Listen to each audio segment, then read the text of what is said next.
Je lis du livre de Jérémie chapitre 10 au verset 14 qui suit. Tout homme devient stupide par sa science. Tout orfèvre est honteux de son image taillée, car ses idoles ne sont que mensonges. Il n'y a point en elles de souffle. Prions. Notre Seigneur et notre Dieu, nous te bénissons pour ta parole. Nous te louons parce que tu nous parles à travers la Bible.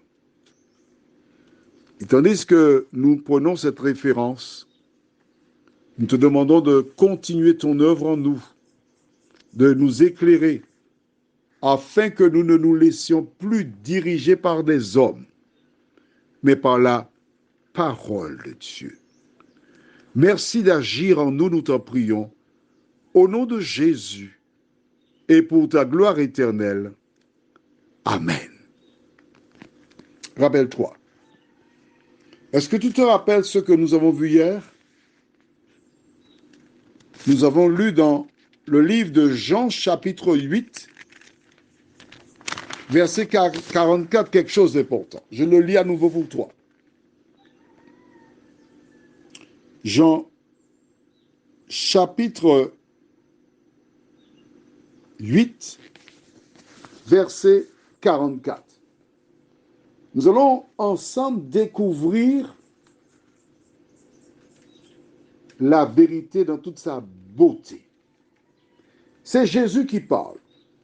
Il s'adresse à ses disciples. Il disait, dans la référence d'hier, Jean 8, verset 44, « Vous avez pour père le diable, et vous voulez accomplir les désirs de votre père. Il a été meurtrier dès le commencement, et il ne se tient pas dans la vérité, parce qu'il n'y a pas de vérité en lui.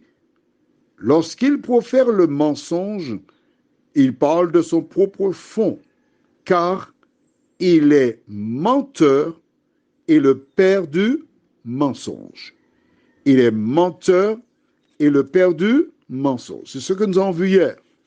La lecture d'aujourd'hui, dans Jean 10, verset 14, dit « Tout homme devient stupide par sa science. Tout orfèvre est honteux de son image taillée. » Image taillée, c'est une idole. « Car ces idoles ne sont que mensonges. » Pourquoi? La suite déclare « Il n'y a point en elle de souffle. » En clair, une idole n'est pas animée. Elle est inanimée. En clair, toi qui m'écoutes, tu as le souffle de vie.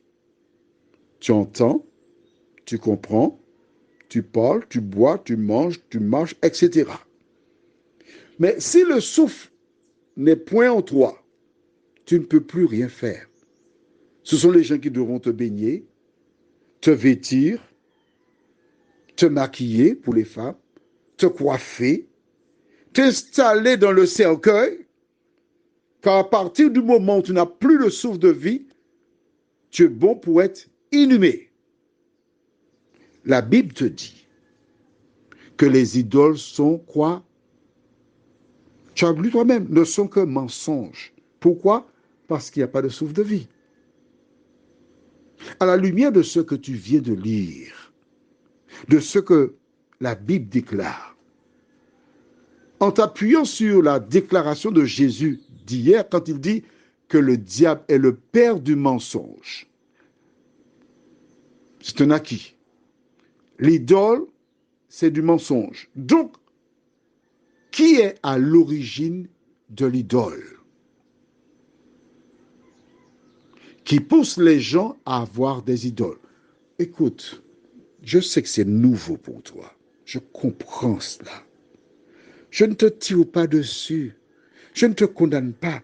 Nous n'avons fait que lire la Bible.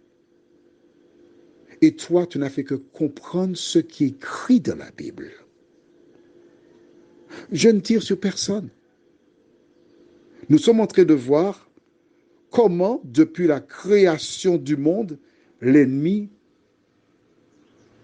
agit, il œuvre pour détourner les gens de la parole de Dieu.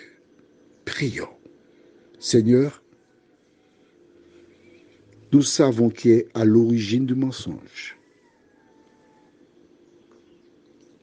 Aujourd'hui, nous avons lu dans ta parole que les idoles, ce sont des mensonges. C'est un choc pour beaucoup, Seigneur. Beaucoup de personnes découvrent qu'elles ont été trompées.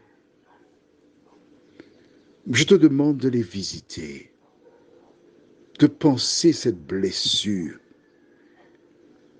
et de réaliser surtout que nous sommes environnés de femmes et d'hommes envoyés par l'ennemi pour nous éloigner de toi, Seigneur.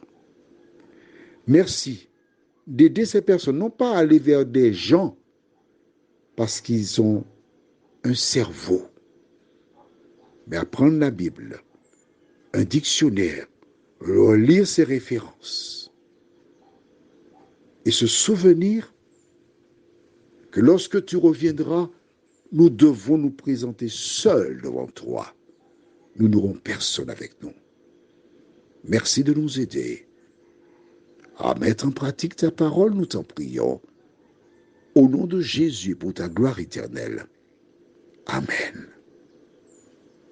Que l'Éternel continue de te faire du bien, de te diriger dans toute la vérité, et que ses anges veillent encore sur toi cette nuit. Je te souhaite une bonne nuit sous le regard de Dieu.